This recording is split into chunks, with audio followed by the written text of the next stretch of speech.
Thursday's hearings mark the second time a woman has testified before the Senate Judiciary Committee about a Supreme Court nominee. In 1991, law professor Anita Hill testified that then nominee Clarence Thomas had sexually harassed her. Here's how CBS News correspondent Rita Braver covered that 27 years ago. Republicans are trying to save Thomas's confirmation, make him look like a man who's been smeared, and themselves look like his valiant protectors. Democrats are trying to protect Hill. They are worried because many women voters have accused them of treating her shabbily throughout this process. Those statements are true. Now, Senator, we are not at liberty to publicly discuss what's in the FBI report. Her statement is a different story. We're not. This report's been leaked to the press. They know about it. Part of it's been read to the accuser in this case. And both sides are trying like crazy to win over undecided members of the Senate, who will undoubtedly make their choice of whether to vote for Clarence Thomas's confirmation based on whether the political wind is blowing for him or against him. All of this explains why there's been a major behind-the-scenes battle over whether Angela Wright, who came to Washington today under subpoena to testify against Thomas, will really appear before the committee. The former EEOC press chief, now an editor at the Charlotte Observer, claims Thomas pressured her for dates and asked her explicit personal questions. Republicans say her motives are suspect because Thomas fired her. And it's easy to understand why Republicans waited until the very last minute, right during the hearings, to raise allegations that Anita Hill might have fantasized about men being interested in her. And also, it is clear that everyone here is trying very hard to appeal to voters. Everyone is throwing dirt, and everyone is getting very dirty, Dan. Rita, Senators Specter, Hatch, and Simpson on the Republican side and DeConcini on the Democratic side especially hammered away at Anita Hill's credibility today. At the end of her long day of testimony, any sign of who's winning and who's losing in the battle for Senate votes on the nomination? I think that most of the members who are here right now have already made up their minds. You know, this was a split 7-7. Nobody here is changing their mind. And again, each side is telling me that they think that they're ahead. They think they're winning both with the voters and with the other members. Has there been any talk of Clarence Thomas throwing in the towel? I have asked that, and I am told that there is not. However, he made it very clear himself that there are some things up with which he will not put, and I think we will have to see what happens when he comes back tonight. Who and where happens next? Well, he will be coming back here. Clarence Thomas will come back, and he will come before the committee, and now both sides will have a chance to basically examine and cross-examine him. Again, he has said there are some questions that he will not answer, and some people think that means about his use of pornography, whether he in fact watches or listens to or talks about pornography. Rita Braver, live at the Capitol. Thanks.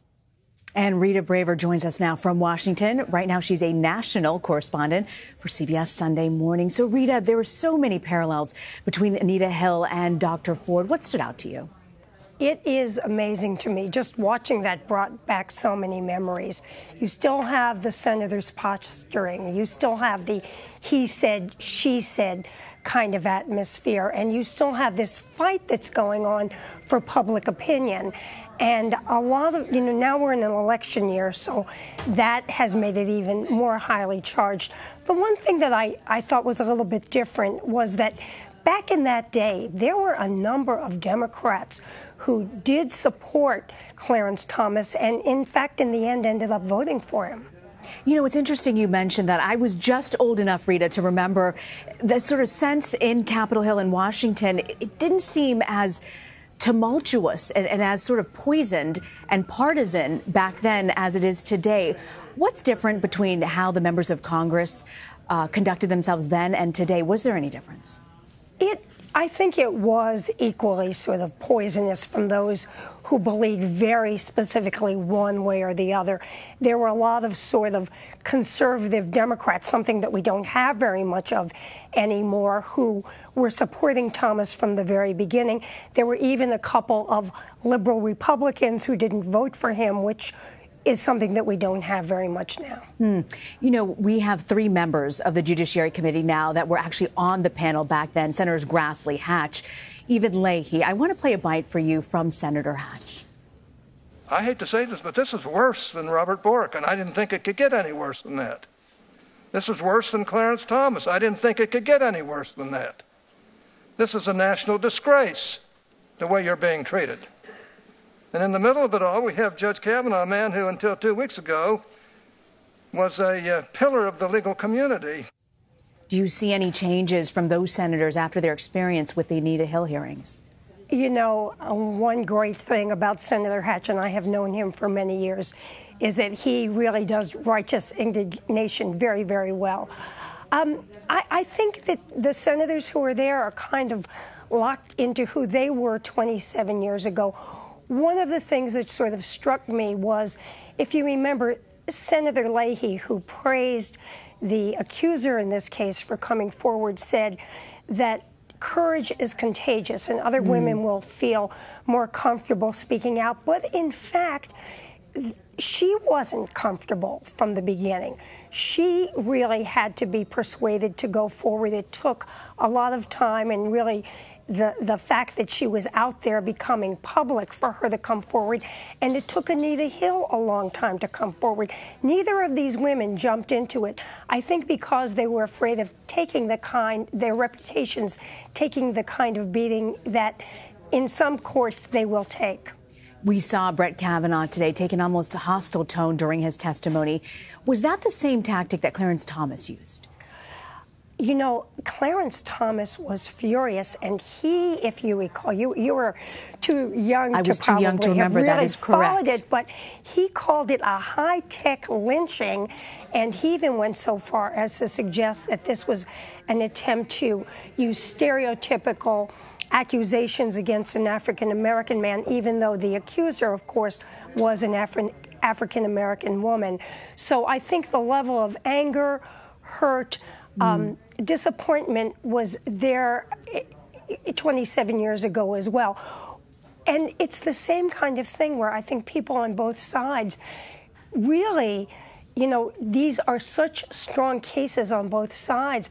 I'm glad I'm not a senator. I'm glad I don't have to vote. You know, after we heard from Dr. Blasey Ford, our own Ed O'Keefe spoke with Senator Lindsey Graham. I want to play a bite for you from that interview. I'm not going to reward people for playing a political game. I think with her life, she is just as much a victim as this as I think Brett Kavanaugh, because somebody betrayed her trust. And we know who she gave the letter to. And the people that betrayed her trust, they owe her an apology. Senator Graham, clearly the biggest defender of Kavanaugh today. What do you make of his comments? That's such an odd statement, because he's basically saying that the truth as she sees it, remember it's the truth as she sees it, should be buried and should never have been put out there. And that's kind of an odd thing for him to say. I do think in the long run there's going to be a lot of questioning of course, Dianne Feinstein, the senator and the ranking member who had this letter, about whether she could have done more to get the accuser to come forward and to make her feel that she would be comfortable, and to bring out the letter in maybe a less hostile environment. And I think a lot of her colleagues, as I understand it, are quite disappointed that she didn't at least share that there was someone like this out there, so that they could come up with a strategy to try to get her to come forward. You know, Rita, Dr. Ford is probably one of the most prominent at this point faces of the Me Too movement, whether she wants it or not. Do you think that this is a test of where things have gone and how far things have come in the last 27 years?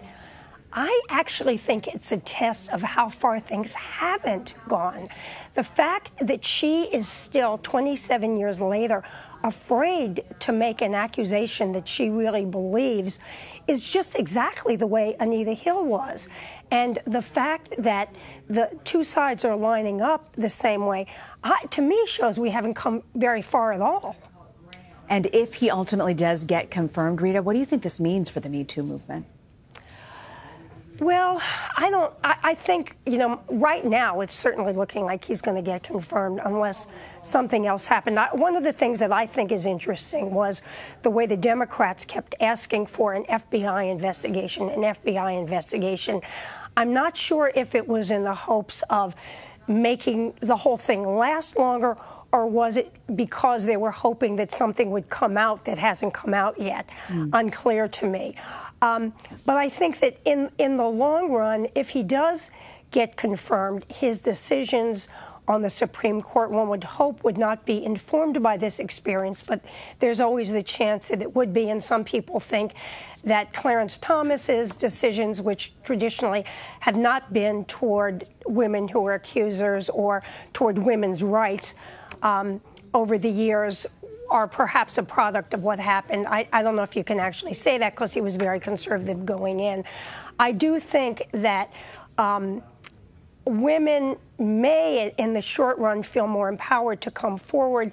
But again, I still look at the fact that 27 years later, we had a woman who really feels, I mean, it was clear that she believes this is what happened to her, and yet she was terrified, in her words, of coming forward. Yeah, very, very apparent. Rita Braver, so grateful you can join us and show your reporting from 27 years ago, Rita. I know, and that hairdo. You wow. still look great, can I tell you? The hairdo and everything.